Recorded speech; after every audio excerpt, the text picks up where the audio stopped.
விடுதலை சிறுத்தைகள் தலைவர் திருமாவளவன் செய்தியாளர்களை சந்திக்கிறார். பார்க்கலாம். பலியாகி இருக்கிறான். ஜெரோன் என்னும் இன்னொரு இளைஞன் படுகாயமடைந்து மருத்துவமனையில் அனுமதிக்கப்பட்டிருக்கிறான். சிங்கள இனவெறியர்களின் இந்த காட்டுமிராண்டித்தனத்தை விடுதலை சிறுத்தைகள் மிக வன்மையாக கண்டிக்கிறது. ராஜபக்சே ஆட்சியை தூக்கி எறிந்துவிட்டு தமிழர் மக்களும் தமிழர்களும் வாக்களித்து மைத்ரிபாலாவை அதிபராக்கினார்கள். ஸ்ரீசேனா மைத்ரிபாலாவின் அரசு தமிழர்களுக்கும் தமிழ்நாட்டு மீனவர்களுக்கும்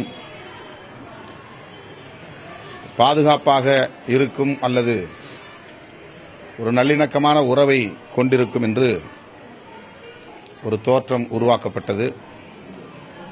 ஆனால் அது உண்மை அல்ல என்பதை மைத்ரிபாலாவும் தொடர்ந்து நிரூபித்து வருகிறார்.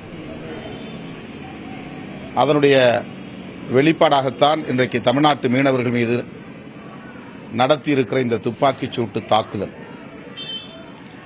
வழக்கம் போல மத்திய அரசு வேடிக்கை பார்க்கிறது.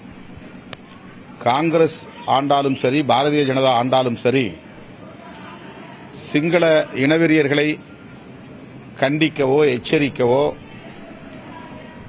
தமிழ்நாட்டு மீனவர்களுக்கும் ஈழத் தமிழர்களுக்கும் பாதுகாப்பை உறுதிப்படுத்தவோ முனைப்பு காட்டுவதில்லை என்பதற்கு இதுவும் ஒரு சான்று.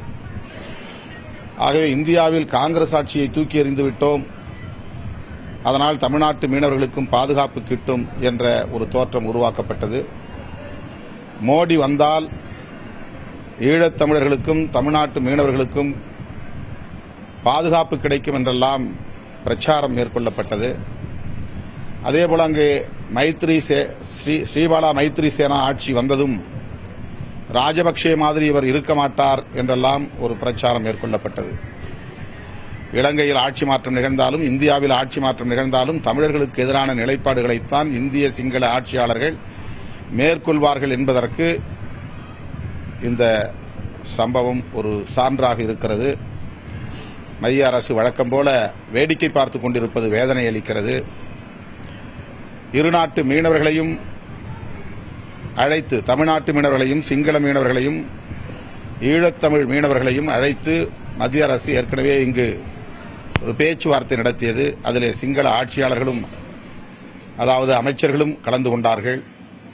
இனிமேல் இப்படி துப்பாக்கிச்சூடு நடக்காது என்பது போன்ற ஒரு தோற்றம் உருவாக்கப்பட்டது.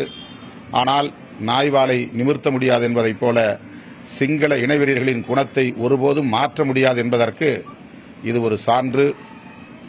அப்பாவி தமிழ் இளைஞன், மீனவ இளைஞன் கொல்லப்பட்டிருக்கிறான். ராமேஸ்வரம் வட்டாரம் பதற்றத்திற்குள்ளாகி இருக்கிறது. மைய அரசு உடனடியாக இதில் தலையிட்டு சிங்கள இனவெறியர்களுக்கு எச்சரிக்கை விட வேண்டும். தமிழக முதல்வர் பலியான பிரிட்ஜோ குடும்பத்திற்கு 5 லட்சம் இழப்பீடு அறிவித்திருக்கிறார். படுகாயமடைந்த ஜெரோன் சிகிச்சைக்காக 1 லட்சம் இழப்பீடு அறிவித்திருக்கிறார். இது எந்த வகையிலும் அவர்களுக்கு போதுமானதில்லை, ஆற்றுப்படுத்துவதாகவும் அமையாது. எனவே உயிர் பலியான பிரிட்ஜோ குடும்பத்திற்கு தமிழக அரசு ரூபாய் 50 லட்சம் உடனடியாக இழப்பீடு வழங்க வேண்டும்